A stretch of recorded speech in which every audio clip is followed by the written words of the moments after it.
මාත් එක්ක යන්න. ඔයාගේ තීරණේ තාත්තට තනියම කියන්න. හොඳයි අපි යන්කෝ. ඇයි දරුවෝ එහෙම කරේ? අර නැන්දලා දෙන්න මං ගැනනේ වැරදිට හිතන්නේ. ඔයා එහෙම හැසිරුණාම.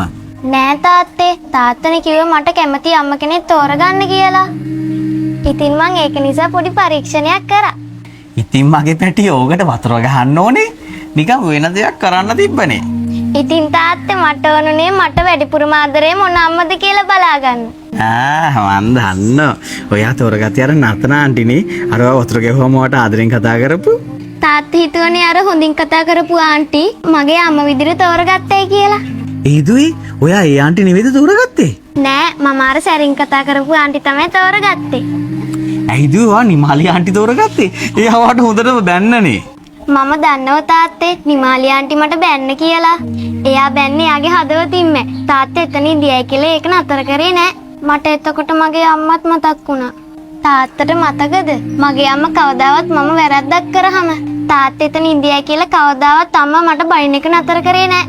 මගේ අම්මා එදා කරේ මට වැරද්ද කියලා දීලා හරි ගසපු එක. ඉතින් තාත්තා නිමාලි ආන්ටිව දැක්කෙත් මගේ අම්මා වගේ.